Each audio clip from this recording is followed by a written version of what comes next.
So when the person is coming out with a negative energy, this person has to learn a lesson. You need both negative and positive energies in your life because negative energies gives you lessons to learn from. I accept the way I am.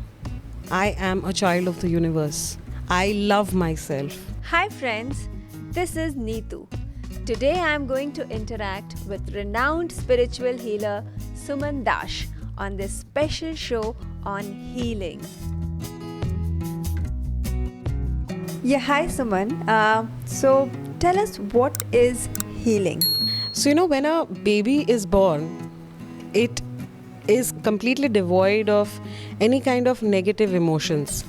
The only emotion that a baby is born with is love, and the connection with the universe is supremely strong. Healing is actually helping us to go back into a state like that. That sounds, very heavy to me. If I have to understand in layman terms, what is healing? So, in a layman's term, you can say that healing is basically a state wherein you understand what is happening in you and outside you, and you are balanced. You understand that you are in this physical form for a reason. There are few lessons that you have come on this plane, earthly realm to learn. So you are learning the lessons, and at the same time you understand that there are energies surrounding you which are positive and negative.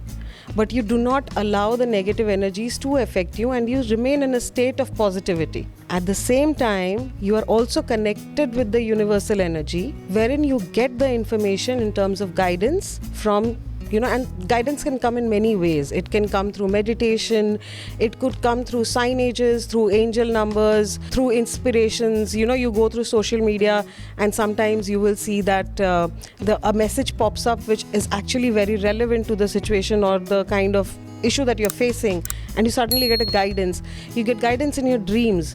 So you're very in tune with these energies, you receive those guidance and you apply them to your daily life. So healing is basically taking a human being from a state of where that person is into this complete positive state. You are talking a lot about energies. So what is this energy thing that you are talking about, and how is it related to healing? I'll give you an example. You have a friend who's very toxic. Okay? So this toxic friend is bringing in a lot of negative energies in your life, and you'll see a lot of people keep saying this, that I don't know why it happens to me, but I am in this cycle of just attracting negative people into my life. Yeah. So when the person is coming out with a negative energy, this person has to learn a lesson. Once you learn the lesson, once you start doing self-love, once you start putting out your boundaries, the negative energies lose their impact. Positive energies help us move in the direction of how do I overcome this? Acknowledging that, okay, there is a negative situation in my life, there is a negative energy in my life, how do I overcome it? Negative energies are there to impart actual lessons to you for your own self-growth. Wow, that's quite empowering, if I would say, that you need both negative and positive energies in your life because negative energies gives you lessons to learn from. How did Reiki come into picture? Reiki is a kind of healing modality, right? Yes. So how did that came into picture? When I was a kid, my father used to come from office and do some kriyas, okay? And then I asked him, what are you doing? He said, I'm doing Reiki. And someone mentioned Reiki and it took me back to that memory of my father. And I said that, okay, let me try it out. So then I did Reiki grade 1. I saw the effects. I did Reiki grade 2. This was meditation every day. At this point of time, this was 2014-15. I had started meditating every day for an hour. This was now my regular practice. Depression, anxiety were a thing of past. I had started living in the moment. Overthinking, gone. Procrastination, gone. Living in the moment, completely there. Breathing consciously was there. I did a lot of shadow work. So shadow work, for those people who don't know what it is, I'll tell you. All of us have our negative traits and our positive traits.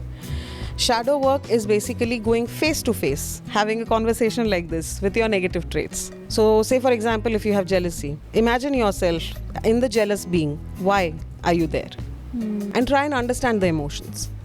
One by one. So it's like peeling a onion layer by layer, layer by layer. So it's like talking to your subconscious mind. Yes. Like, you are basically consciously separating the conscious and the subconscious mind and talking to it to understand what's going on in the brain at that time, right? Yes. And in the process, what you do, at the end, you reach to a single point reason why it is there. Yeah. And then you work on that reason. The entire thing is gone. It's as beautiful as that. It takes a lot of time, but it's as beautiful as that. So, for the audience, if somebody has to experience healing, if somebody is, sad and they're feeling depressed, how can they use healing for themselves? I mean, what modalities they should start with? What should be the starting journey for their healing? The first thing I would say is the most important: self-love and gratitude. As human beings, we are the only ones who knows our worst secrets, the deepest, darkest secrets. Other than us, no one knows, right? And because of those, we tend to judge ourselves immensely.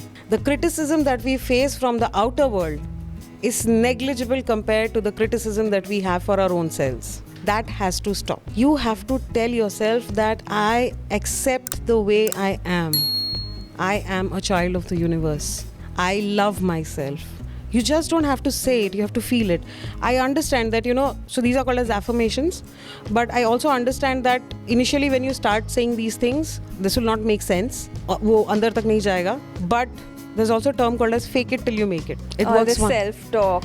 Yes. So what happens is when you're all doing all that positive talk, it gets ingrained into your subconscious mind. See, the idea is to reach to a level of higher consciousness where things are simple for us. Anyone and everyone who is born, has one aim. I want to be happy, right? I am a practitioner of happiness. I practice happiness every moment of every day. I force myself to practice it. Sometimes, of course, you would understand, okay, this situation is not giving me any happiness. Oh God, there's so much of stress. No, even then I'm happy. Yeah. Because I don't let it bother me. So you have to reach to that optimum level. Everyone wants to practice, wants to be happy. Start working a little bit on yourself. Start working a little bit on your happiness.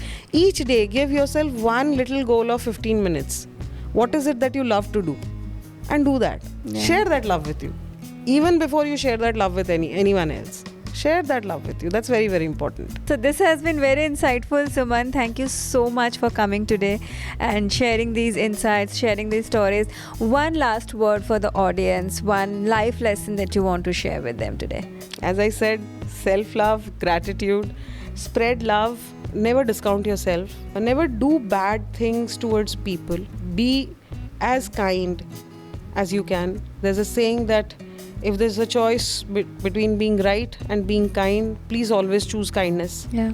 Thank you so much for coming today, Suman. Yeah. It was wonderful talking and learning all about healing and its healing touch.